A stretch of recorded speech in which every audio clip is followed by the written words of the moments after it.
Well, good evening, everyone. Welcome back. I was enjoying that music there. I really like that one. So happy Monday, everybody. Happy Monday. Hopefully you had a great weekend and you had a wonderful Monday, and we're excited to have you here. Hi, I'm Dr. Dwayne Wood. That's Wood with an E, and the E stands for endocrinology. Here on this channel, I help to educate you. I help to empower you, and I help to encourage you to take charge of your health and your life, avoid complications, and live a healthy, fulfilling life. Tonight, I'm excited because we have one of those shows, right? One of those great shows. And I know every week, guys, I say this is my favorite, but tonight we're talking about the adrenals. What do the adrenals do? What is their function? It's one of those shows. The adrenals are one of the glands that can be misunderstood sometimes. So tonight we're going to spend some time going through that, talking about it, and having a good time. If you are new to the channel, if you're new to the area, go ahead and put new in the comments. Even if you're listening on the replay, go ahead and put new in the comment. We would love to welcome you to our community and welcome you to our channel. As we go through it throughout the evening, if you have questions, go ahead and put a Q in front of the question so that I'll know that that's one of those things that I need to pay attention to as I get those together. So we're excited there. Let's see who we have with us. So Maria said she loves the music. Yeah, Maria, I think, the more and more I'm thinking that I'm just going to have to do a show. I did... How many months ago was that? I did a show. It was a Friday evening. I think it was maybe 10 minutes, where I just got on and I was just playing some music as I got ready for the weekend. I think I may end up just doing that because music is one of those. It just excites me, right? It excites me. It's good for the soul, and we're talking about, right, getting healthy. And so music, moving. There is, I don't know if you guys have been on Facebook, there's this thing on TikTok. I think it's called Dance Every Day in April, or DEDA, D-E-D-A, Dance Every Day in April. Go ahead and look at that, and you can maybe make a video, right? So it's good for the soul, good for your body, good for your health. So so love music. All right, so back to so you guys got me off tangent. So good evening. So Maria saying good evening to everybody. Woohoo! Let's dance. That's right, DEDA, right? Dance every day in April. And she says, love the music, Dr. Wood. We've got, look at this. I got to give a shout out, clap. Yay. Ashley and Ella are here, and of course Maria saying hi to Ashley. So as you guys know, I love t-shirts, and tonight I have on, let's see, which way should I go? This way. Okay. So a couple weeks ago we went to Memphis for a Grizzlies game, and last week I was wearing the Grizzlies t-shirt, and tonight I'm wearing the Stax t-shirt. So Stax Radio was one of those record labels in the early days of blues and funk and so forth that really was a big thing in Memphis. And so we went in there and we saw, we all put together a reel and put it on my Instagram so you guys can see some of the things that we saw when we were there. But beautiful listening to the music. There's a little show that they did, a movie that tells the history, and really got to see some good things. So anyway, so I'm wearing Stax, and John was the guy who helped me when I was there. So John, shout out to you. Thank you for helping us while we were over there. So we had a good time and saw some friends that we hadn't seen in a while. So we hadn't been in Memphis for a bit. If you look on my Facebook page, you'll see a picture of me, and shout out to my friends Dale Childress and Malini Gupta. So they were in Memphis, and so we saw them, got a chance to get together with them. As Maria say, yes, let's do it, Dr. Wood, let's do it. So they've got dancing every day, live every day in April, create every day in April. So Lida, Sita, Dita. Next year, we're going to have to do something. You guys, if you have an idea for what we can do, go ahead and drop it in the notes, drop it in the comments so that we'll know what you guys are interested in. But we can come up with our own, maybe like what?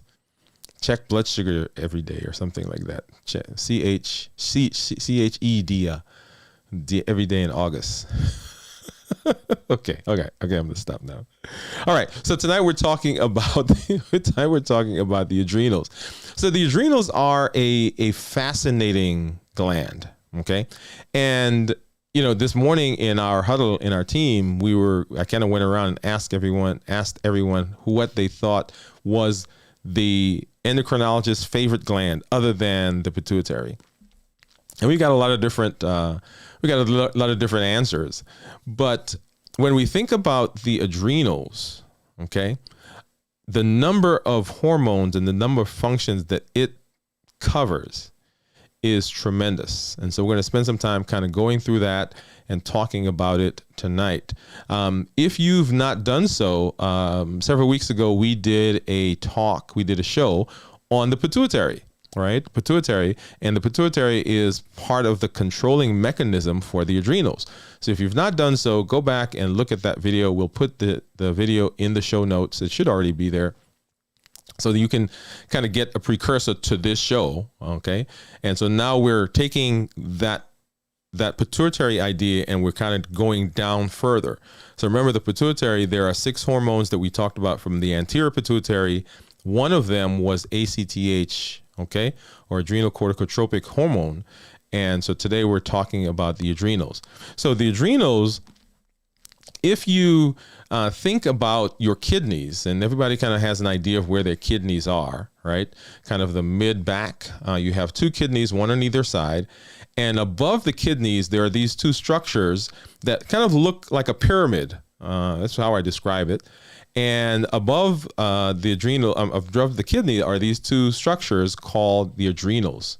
Another name for them would be the suprarenal gland. So the kidneys are called renal organs. So supra, above, renal, the renal organs. And so that's what another name for the adrenals, right? So adrenals or suprarenal. And the adrenals, if you think about that pyramid like I described, you can imagine the pyramid having multiple layers, right? So it's almost like having a triangle within a triangle within a triangle, right? So triangle within a triangle within a triangle. And so there are 3 triangles and then a center triangle, right? So 3 layers and then this center triangle that, and each of those will produce a different hormone.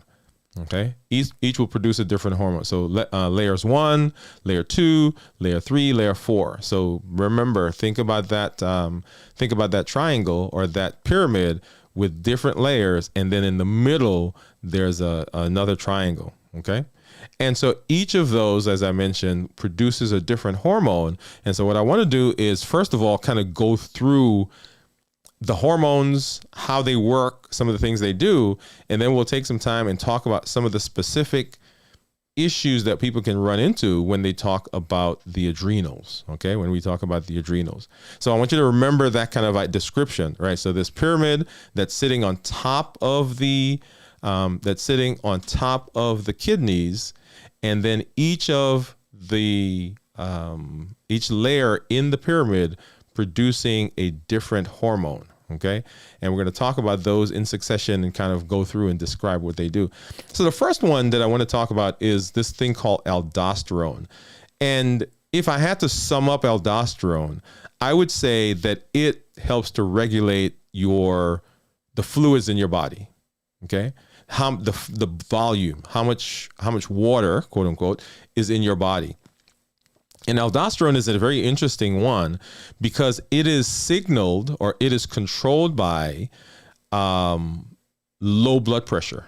So if your blood pressure starts to drop, or you become dehydrated, or your sodium level decreases, right? Any of those things, there's those things, then the aldosterone kicks in. So for instance, if you are in the desert, let's take that for example, and you're becoming dehydrated, then the aldosterone says, I don't want to continue losing fluid. So it pulls all the fluid back into your body to keep you hydrated.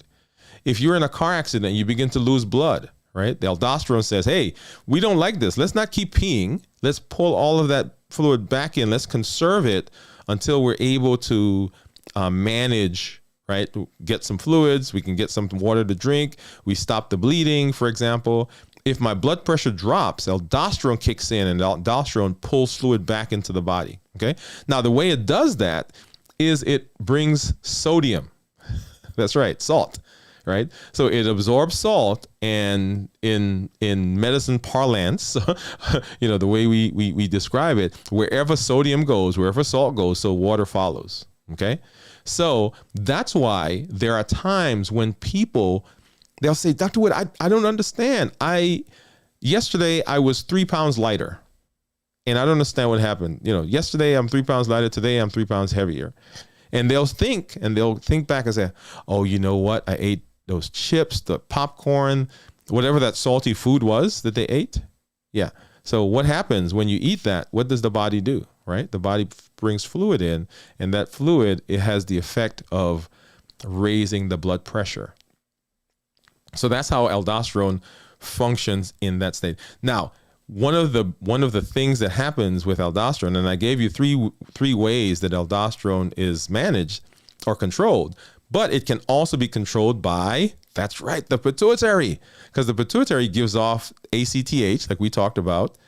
So remember, the hypothalamus is the guy above the pituitary. The hypothalamus controls the pituitary, and then the pituitary sends a signal to the adrenal and tells the adrenal what to do.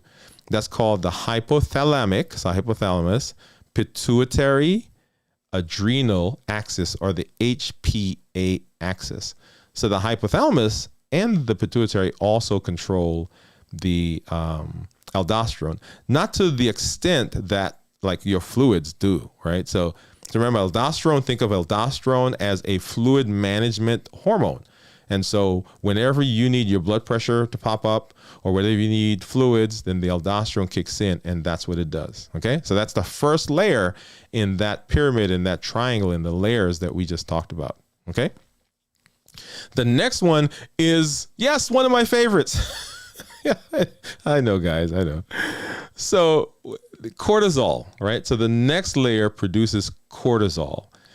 And cortisol, if you've been listening to us for any amount of time, you know that cortisol plays a big part in a lot of what we talk about. Cortisol plays a part in sleep. Cortisol plays a part in stress. Cortisol plays a part in weight. Cortisol plays a part in diabetes and PCOS, and I can go on and on and on and on and on. Okay, so let's talk a little bit about how cortisol actually works. When cortisol comes out and it's in the blood, right? We won't talk about how it's traveling in the blood. It's bound to some proteins, but we won't get into all of that. Cortisol is in the blood and it goes out. Remember, cortisol comes out. It's one of those stress hormones, right? And so in stress, what do we need in the body? We need energy in the body because the body thinks something's about to, as they say, pop off, right? Something's about to happen. And so the body says, I need as much energy as you can get me, okay? Because either a lion is about to chase me or, there's something going on in the house. I see people running and I'm getting ready. I don't know what they're running about for, but I'm getting ready to run too. Or, I think there is something that's dangerous. So remember, the body protects us. It tries to keep us alive. And anything that it thinks that is a danger to us, it will begin protecting us. So here comes cortisol, right? Because something's going on. We don't know what it is. Cortisol comes out, and cortisol goes about trying to get energy. And what did we say energy was in the body? That's right, glucose. Right? Because if we can get glucose, we can convert glucose into usable energy. So glucose is the currency that the body uses for energy. right? So if I can get some glucose, then hey, I'm good. So the body goes about getting glucose. And how does it do that? Number one, it goes to fat cells. Now, I'm not going in order. I'm just listing them, right? So it goes to fat cells and it takes triglycerides. You guys have heard that term, right? Triglycerides. It takes triglycerides and it breaks it into two parts. It breaks it into free fatty acids. So this is fat that's floating around your body. And it breaks it into glycerol because that's what it is. Triglyceride, right? So there are two components to it. So it breaks those apart. So now we have the fat that's kind of floating around. But the important part is that glycerol, because glycerol, I'll show you here in a minute what we can do with glycerol, right? So that's the first thing. So now we've got this glycerol. So we've taken cortisol. Cortisol has gone to the fat cells, and now we've got glycerol. Then it goes to muscle. Well, what's in muscle? Well, muscle has protein. Yeah, muscle has protein. And the body says, hey, I need some of that structure that's in the protein. And particularly, I need amino acids because I can take amino acids, I can convert that to energy. So now I've got these two things, right? Amino acids, you guys know when people are bodybuilding or when they are, even when they're losing weight, right? They say, hey, I got to get protein, right? Why do we need protein, right? Because we're building stuff, right? We need energy. So we take glycerol and we take those amino acids. They go into the liver and the liver makes what? Guess what the liver makes? That's right. The liver makes sugar, glucose. And we said that glucose is like the bomb, right? It's kind of like, have you ever seen these movies where these two guys, they're racing, or more than two guys or a gal even, they're racing and one of them is losing and the guy that's losing reaches over and he hits that switch and the car goes zoom, right? Yeah, you've seen that before? I can imagine, what's in that on that switch? That's glucose right there, right? You can imagine that in the body because now the body has a ready source of energy. Okay. So cortisol goes out and it makes energy. Okay. We'll come back to that idea in a minute. The other thing that cortisol does is cortisol can affect your immune system. Cortisol can affect your immune system, right? It dampens, it suppresses your immune system. It decreases inflammation.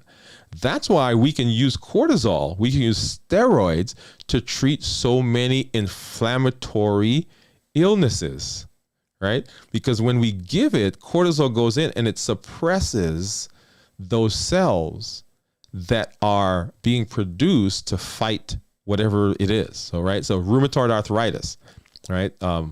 Lupus, anybody who has COPD, right? Decreasing the inflammation in the lung. So all of those things can have an effect, or cortisol can have an effect on them because it suppresses the immune system, right? So that's the first layer. We said aldosterone. The second layer, there's cortisol. And then the third layer, right? The third layer is our sex hormones, right? So DHEA, and then there's another one, we won't get into that. But these are the androgens. These are our sex hormones. And the sex hormones in a woman can get converted to estrogen, and in a man can get converted to testosterone. But those aren't the main functions because these are, even though they are precursors to sex hormones, they're not as potent as some of the other ones, right? But what they do control is the libido, right? That's the sex drive, right? So even though the hormones themselves are not as big a deal, now, unless you have an illness where that is a problem. For instance, people who have PCOS can have elevated DHEA. And so those women will have hirsutism, right? So part of their hyperandrogenism is hirsutism, right? So they have abnormal hair growth in different parts of their bodies. Okay, so that's the DHEA, and that's the sex hormones. And so when we were remembering this in medical school, right, remember we said aldosterone is water, then the cortisol is glucose, and then the DHEA, those are the sex hormones. And the way we remember them is water, sugar, sex, right? Water, sugar, sex was the way to remember the layers. And then in the middle, right? Remember when we said that in the middle, there is that last triangle, right, that's in the middle, and that triangle produces what we really know as adrenaline, right? Adrenaline or epinephrine. That's where this comes from, right in the middle. And epinephrine does the same kinds of things like cortisol does, and it does some other things, right? So it goes out and its job is to get energy, right? Because remember, fight or flight. You've heard that phrase? So fight or flight. So we're either running from something or we're getting ready to fight, right? We're standing, we're standing square and we're getting ready to, this is it right here, right? Because whatever's coming, we got to face it. And in order to face it, we need energy. And so epinephrine goes out and it goes about getting, so it does the same thing. So it breaks down triglycerides into free fatty acids and glycerol. It breaks down muscle, right? So that we can get those energy. Now, here's an interesting interaction between cortisol and epinephrine. So cortisol has come out already, right? And cortisol has gone about, it's gotten the blood sugars higher because it's broken down the free fatty acids. It is also broken down some muscle, so we've got amino acids. But the other thing that cortisol does is it sensitizes some cells, some tissues to the effect of epinephrine. What? So let me tell you what that means. That means that cortisol comes up and it comes out and it gets the body ready. So that when epinephrine shows up, the effect of epinephrine is even more pronounced. Right? So if you're getting ready to run from that tiger, that lion, cortisol comes, whoosh, it's out there. So that when that epinephrine hits those muscles, right, we take off or we become lion food. So we don't want that, right? So that's the function of the adrenals. Now you can see that anytime the adrenals are not functioning well, we can have a lot of different things that go on. And so on the other side of this station break, we're going to talk about some of the things that can go wrong in the adrenals. All right. Well, first, let's see who's joining us. So we've got Ashley. Oh, Maria coming back to that. She said, yeah, let's do it, Dr. Wood. Awesome. So if you guys, if you're out there and you've not already done so, please go ahead and make sure that you are looking at our social media platforms. We've got LinkedIn, we've got TikTok. Of course, here on our channel, every Monday night, we have our show, and then Twitter, and then buymeacoffee.com to see more of our exciting content. Once again, our live show here, so every Monday night at 7. We've got our TikTok that's on Fridays that comes out, and then every day we've got our Twitter. And a few weeks ago, we launched our coaching, Dwayne Wood MD coaching. We got life coaching. We have our diabetes coaching. So if you know someone that needs to get unstuck, they need some additional help, we would love to be involved in their care. Right. And just once again, remember to go ahead and subscribe to our programs. All right. Awesome. So let's talk a little bit about the things that we see in the adrenals. Okay. We're going to talk about 3 things in particular. Whenever we talk about hormones, and you've probably heard me say this before, when we talk about how hormones function and things that can go wrong, we talk about overproduction of hormones, we talk about underproduction of hormones, and we talk about structural things that can happen, okay? So overproduction, so hyper, it's kind of like hyperthyroidism, so an overactive thyroid, too much thyroid hormone, right? So too much cortisol. We also talk about hypo or low, not enough. So hypothyroidism or not enough cortisol, right? So all those things. And then we'll talk about some structural things as well. So the first thing that I want to talk about is adrenal insufficiency. So insufficiency, hypo, right? So hypocortisolemia. So not enough cortisol. So hypo, right? Or adrenal insufficiency. Another term that you may hear when you talk about adrenal insufficiency is Addison's disease. right? Addison's disease. And there's a lot of talk about, President Kennedy having Addison's disease back in the day. And Addison's disease means that the adrenals are not producing enough cortisol for some reason. Either they're not getting a signal from the brain, or they're getting a signal, but they're unable to produce cortisol. Now, what did we say cortisol was responsible for? Cortisol was responsible for energy. Or let's back up for a minute. So adrenal, right? So adrenal. So all of the adrenals. The adrenals are responsible for fluid balance. It's responsible for energy.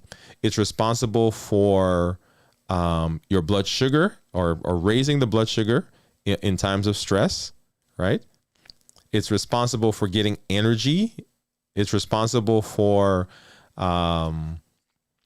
controlling the immune system. So you can imagine if we don't have enough cortisol, then all of those things can be compromised. So we can have low blood pressure, we have decreased energy, low blood sugars, hypotension, and I said that already, low blood pressure, right? So all those things begin happening because of adrenal insufficiency. And also our androgens are lower so that our libido, right, can be lower. So all those things can happen. So adrenal insufficiency can happen for lots of different reasons. One of the most common causes of adrenal insufficiency is the use of steroids. So there are people who have to use chronic steroids because of other illnesses, right? We have patients who have chemotherapy, and in their chemotherapy, as part of their regimen, to help them deal with the destruction that happens in the chemotherapy, to help them with inflammation, to help them with all of the other muscle breakdown, the cell breakdown, then steroids are included as part of the chemotherapy.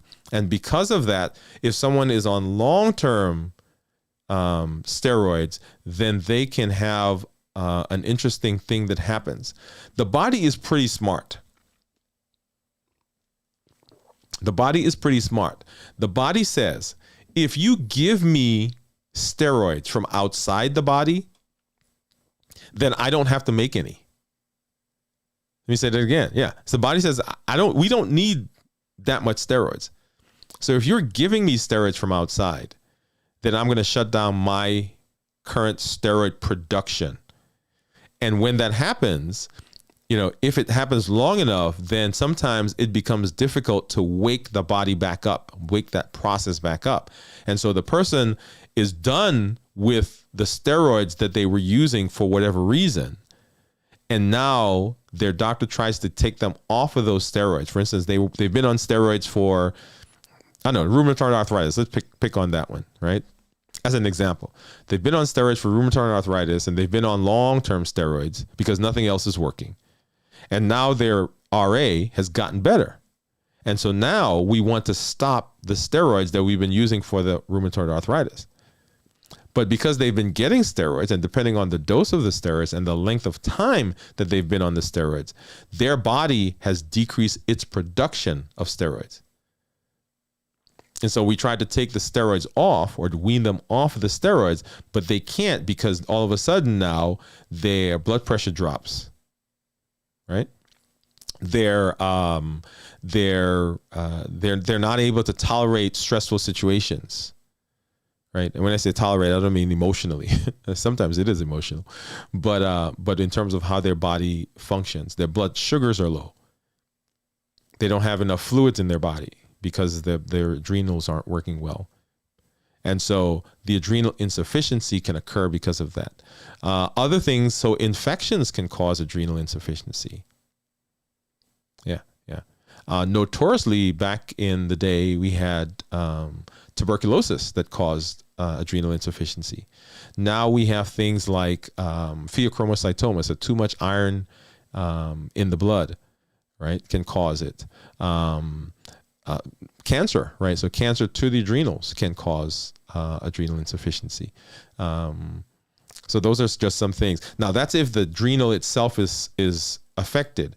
We can also have, remember the brain is the thing that's controlling the adrenals. So if the brain is affected for some reason, then it doesn't send the right signal to the adrenals, and so we don't get that cortisol that comes out. And the way this is evaluated is with something called a concentropin stimulation test. And basically what we do is we give you synthetic form of the hormone that the brain produces, and then we check your cortisol level to see if it responds to this stimulus that we're giving. And if it doesn't, then we say, okay, this person has adrenal insufficiency, and then we have to treat it. And the treatment is to give steroids, right? So because that's what's missing, we're not able to produce enough steroids, and so we give steroids to treat adrenal insufficiency, right? So that's too little or hypo, right? Adrenal insufficiency, Addison's disease. And those people can have, like I described before, those symptoms that are, which should be evident based on what the steroids do. All right. Now on the other side, right, too much, right? We said we had too little. Now we're going to talk about having too much. And this is called Cushing's, right? Cushing's. You can have Cushing syndrome. You can have Cushing's disease. And this basically is an excess amount of cortisol in the body. An excess amount of cortisol in the body. Now, one of the things that we didn't talk about was, well, so the body's breaking down these triglycerides, right? And we're using the glycerol part for energy. Well, what happens to the fatty cells that are the fat that's kind of floating around? Yeah, so it has to go somewhere, right? So it starts to deposit in other places. And you'll see people, and this is what's called a Cushingoid syndrome or Cushingoid features. So these are people where the fat that's broken down from the triglycerides, it begins to deposit, so they can get nuchal fat pads. So right behind the neck, you'll see that most of us have some fat there, but if you have Cushing either syndrome or disease, then you'll see that that gets big. So right back here, that begins to grow. They have kind of these big jaws, right? So fat begins to deposit there. They have central obesity. So their legs are really tiny, right? Their arms are really tiny, but they have their core is obese, right? So you look at them and say, hey, they look like their legs are really tiny, but they have, and so the fat has been deposited. So that's what happens with those. With the excess fat that's being broken down. Okay, so Cushing's syndrome. Now, Cushing's syndrome can occur once again, right? Once again, Cushing's, and you can get those Cushingoid features if you are on steroids long term. And some people have to be on steroids long term for lots of different reasons, for disease processes that require it, that are not responding to other forms of treatment. And so they're on steroids long term. And if they're on steroids long term, remember that the steroids have an effect. Now it's treating whatever disease that they're taking it for, but it's also causing some other things to go on. Okay.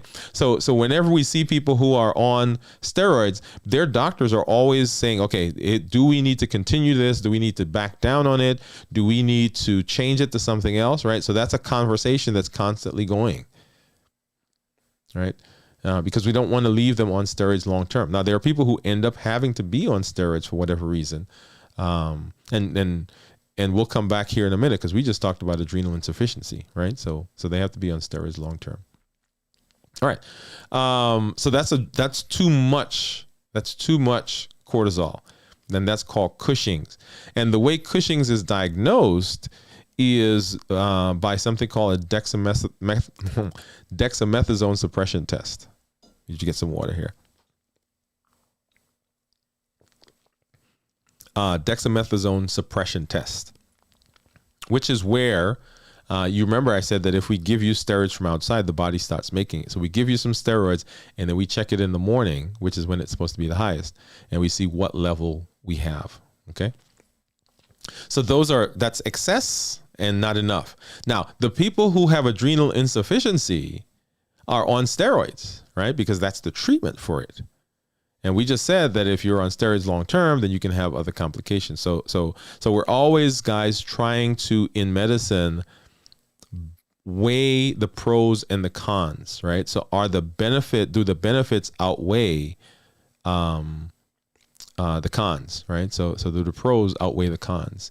And sometimes that's what we're doing. And it is a necessary thing for us to do in a lot of cases. Adrenal insufficiency is one of those that can, and we mentioned some of the simple things that can happen with adrenal insufficiency, right? So we talked about blood pressure dropping and so forth, and that seems pretty benign, but you can imagine if someone is unable to keep their blood pressure up, right? What quality of life that is, right? Every time they stand, every time they move, their blood pressure drops. And if it becomes significant, then that can become life-threatening.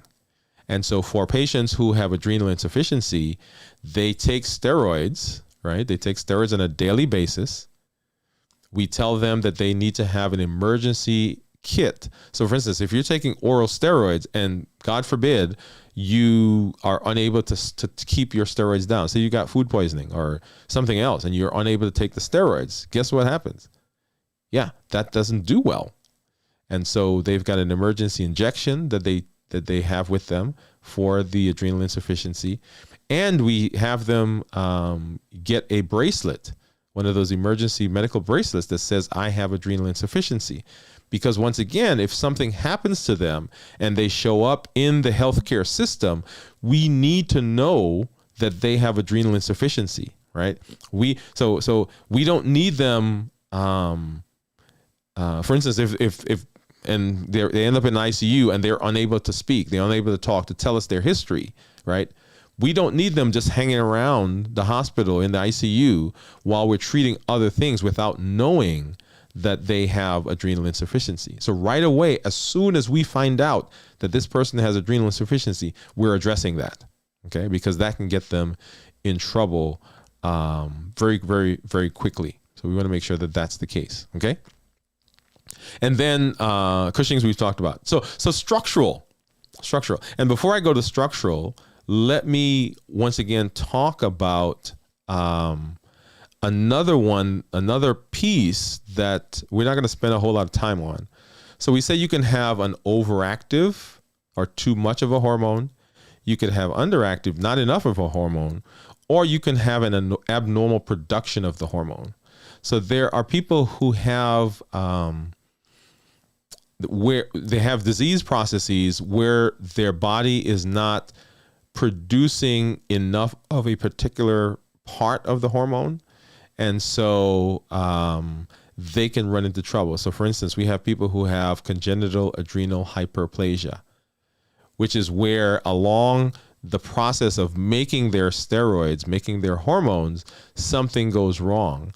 And so their body begins producing, or the adrenals begin to grow, right? Hyperplasia, that's what that means. And so they begin producing an abnormal amount, if you will. And so we give them steroids to suppress the adrenals, because we just said, if I give you steroids, what happens to the body? The body says, hey, I don't need to make any more, right? And so the body suppresses that. And so these people are they're on steroids, not because they needed the steroids per se, and some of them do, but we're using the steroids to suppress the production of a particular component of the adrenals, so that we decrease some of the other things that can happen. So for instance, if we have too much of the androgens that are produced, then we can have issues with hirsutism, with gender assignment and so forth. And so the steroids can help with treating that. Okay. All right. So let's see. All right. So if you know someone that has an adrenal issue, right? Go ahead and put that in the comments. Say yes if you know somebody that has something that's going on with their adrenal. Whether they have adrenal. Well, actually, no, let me back up. Let me change the question. If you know somebody that has been on steroids, all right? So that's a more common one. If you know somebody that's been on steroids, go ahead and put yes in the comments, right? If you know somebody who's been on steroids. Awesome. All right. So that is the hormone itself. So the structure of the adrenals, we can have issues there, right? So we can have lumps and bumps. And a lump in the adrenal that is found incidentally, right? We're doing something else and we do a CT scan or MRI or some other imaging and we find a lump in the adrenal is called an adrenal incidentaloma. Yeah. We couldn't come up with, I know guys, we couldn't come up with a different name, a better name. So adrenal incidentaloma, right? So it was discovered incidentally. Okay. And so when we see a lump in the adrenal, we are trying to figure out, one, is there overproduction or underproduction based on this lump? And then we're trying to figure out also, is it cancerous, right? So you can have cancer in the adrenals. So we evaluate it to make sure it's not cancer. We check it out to make sure it's not producing too much or too little. And then one of the most interesting lumps that we can see in the adrenal is this thing called a pheochromocytoma. Pheochromocytoma. And this is one where the body produces a lot of those stress hormones, right? Particularly those, the adrenaline hormones that we talked about. It produces a lot of that. And so these people can have high blood pressures, palpitations, sweating, chest pain, and so lots of issues hemodynamically, right, in terms of blood pressure. And so this is a pheochromocytoma is not necessarily an emergency at the moment, but if we find a pheo, then quickly we are working to say, okay, what do we need to do about that? How do we get that out of there? Okay, so it may not be like right now, but pretty soon, right? If it's we got to do something with it, right? So pheochromocytoma. And as you can see that the adrenal is a huge, has a huge impact on how the body functions and how we can feel. Okay. Very good. Very good. Awesome. Let's see. Why don't we do this? Let's go ahead and have our thought for today.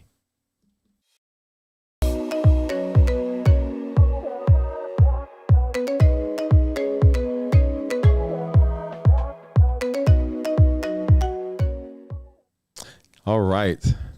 So recently we took a trip to Memphis. Yeah. Like I said, we have our shirt and, we're driving on the way to Memphis and we're looking at all, different things. And my wife and I are talking in the car and we get to Memphis and it seemed like it was quick. Right. Quicker than I expected, quicker than I thought. And so we get in the car, we drive back, and my son at some point said, wow, we got back quick. How it seems that was fast. And I got to thinking that when you are in motion, when you are doing things that you enjoy, when you are in the process of learning, and when you're in the process of seeing the world around you, that it seems like time goes by quickly. And when you're not, when you're standing still, when you are not expanding your mind, when you are not enjoying the process of being alive, then it seems like time is going at the pace of molasses. It just is so slow. And each day is a drudgery. Each day gets harder and harder and harder. And it becomes almost a difficult, well, not say almost, it becomes a difficult process of getting out of that. So there is a thing that you started this year. We are the beginning of the second quarter. We're the beginning of second quarter. My question is, are you moving? My question is, are you learning? Are you experiencing the world around you? Have you learned something over the last 3 months that you didn't know before? Have you developed a new skill? Have you developed a new hobby? Have you read a new book? Have you made a new friend? Have you learned, connected with someone that you didn't know before? Because as we move, as we connect, as we learn, then our world begins moving and it draws to us. So what we put out, we get back. If we put out energy, we get back energy. If we put out not energy, then that's what we get back. So just like we moved to, or just like we traveled to Memphis and back, and it will seem like, oh, time just went by quickly. You'll be surprised at what happens when you begin watching and observing the world around us, around you. So my question is, are you moving? And I challenge you today to begin moving. If you've not done so the last quarter, it's okay. Right? It's not too late. Right? Like we said either last week or the week before, right? What can you do now to get to what you want it to be? Right? It's not too late. So begin today as we move into this next quarter of this year. Awesome. All right. And then let's grab some questions. I think we have, let's see. What are some causes of adrenal insufficiency? Okay, that's a good one. I like it. Some causes of adrenal insufficiency. So causes of adrenal insufficiency. Okay, my mouth is, let's do that. Adrenal insufficiency can be caused by multiple levels, right? Either a pituitary tumor or something that affects the pituitary, because remember, that has to send a signal to the adrenal. So if there's something going on in the pituitary, so it could be an infection, it could be an infiltrative process, it could be a tumor, it could be a mass. And if the signal's coming from the pituitary and it's not, the adrenals are not responding, then that can be either the adrenals have been shut down because of external steroids. It could be that there is some infiltrative process there as well, so some cancer. It could be that there is or pheochromocytoma or one of those things. It doesn't have to be cancer. It could be a mass that's there. Okay. It could be trauma. So there's this thing called Sheehan Syndrome. And so Sheehan Syndrome is something that happens during pregnancy. So if a woman has a prolonged or she has lots of blood loss during delivery, then the pituitary can infarct, or the pituitary can have a problem in terms of blood flow. And if that happens, then the signal from the pituitary does not get to the adrenal. Okay, so that's one way that can happen. All right, let's see. What is the test for Cushing's? So the test for Cushing's is a dexamethasone suppression test. So dexamethasone suppression test uses the one of the principles that we talked about, which is if I give you a steroid, if I give you steroids, cortisol, prednisone, any of those, if I give you a steroid from outside the body, then the body decreases its production of that steroid. And so what happens is we get someone in and we check their cortisol, right? We give them dexamethasone, which is a steroid, and they take it the night before, and they show up at the lab, and then we draw blood work, And what we're looking to see is that their cortisol has gone down. Okay, and their criteria, I won't get into the nuts and bolts of that, but there are criteria that we have for how low it has to get for it to be a good test. Okay, so if we give you the dexamethasone and it does not suppress, and that's what we're talking about, suppression. If it does not suppress, then we say that you have excess cortisol. If it suppresses, we say, okay, that your body's responding normally. We don't know what may have caused, the elevated cortisol. And there are some things that can falsely elevate cortisol, right? So stress and depression are notorious for messing up our cortisol levels. Birth control, so estrogen and so forth, can mess up cortisol. So sometimes the cortisol is high because of those other issues, and it's not that there is a problem per se in the adrenal itself. Okay, obesity can falsely elevate cortisol levels. Polycystic ovarian syndrome. Sometimes we'll see people who have PCOS and their cortisol is elevated, not for a adrenally related or pituitary related pathologic issue, if that makes sense. Okay. All right, let's see what else we got. What is a pheochromocytoma? So pheochromocytoma is a tumor that occurs. Often it will occur in. You remember that middle part of the adrenal that we talked about? Okay, you remember that middle part of the adrenal that we talked about, right in the middle. So we said that the triangle, there are 3 triangles and then a triangle in the middle. So a pheochromocytoma typically happens in the middle one, and it is what produces that epinephrine that we talked about earlier, right?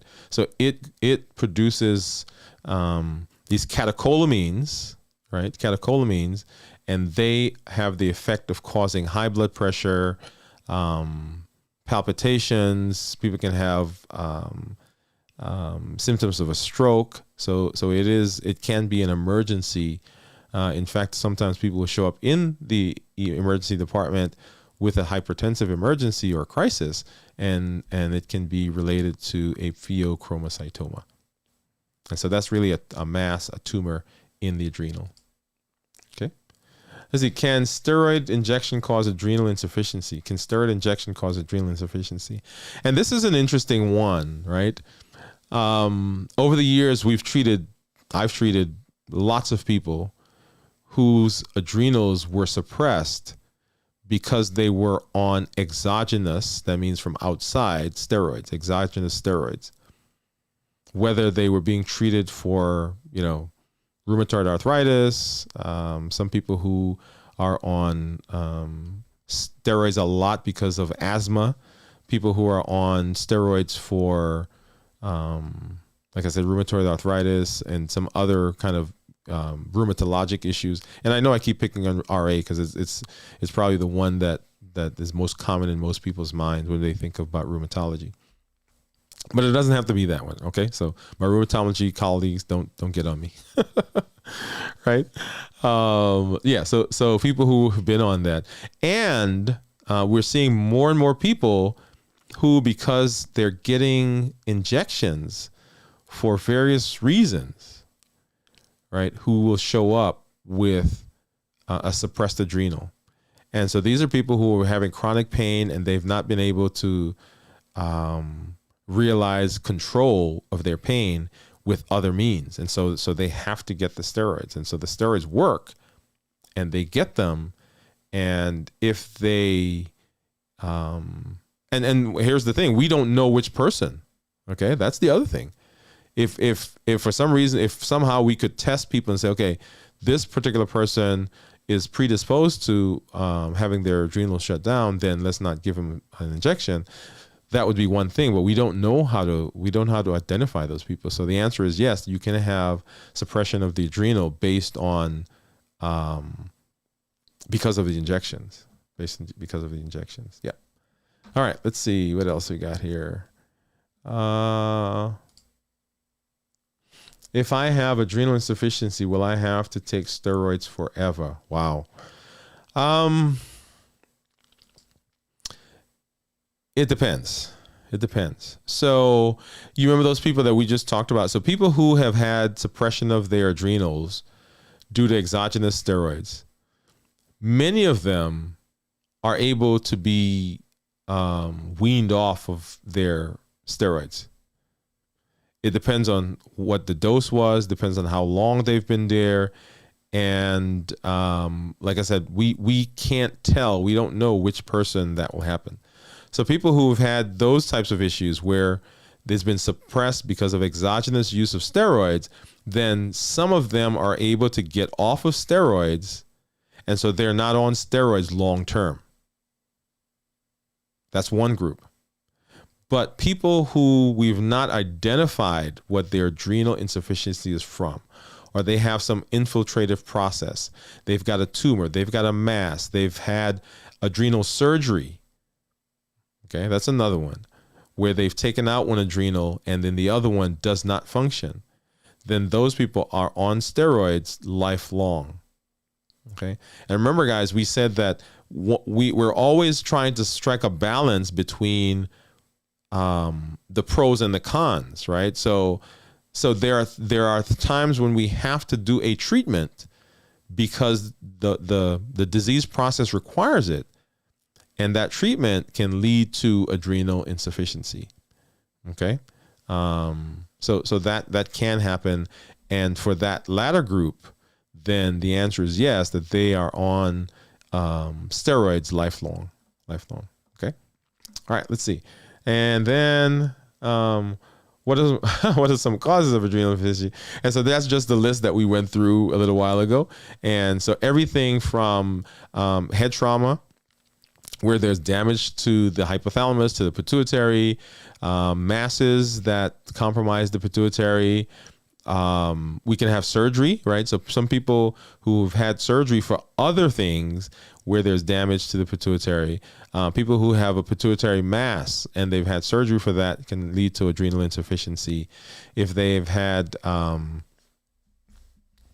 like we said, Sheehan Syndrome, right? So that's prolonged blood loss during delivery. Infections can cause it, tuberculosis notoriously in the past. So all those things are causes of adrenal insufficiency. And then, of course, the exogenous use of steroids is a big one. Okay, it's a big one. So good.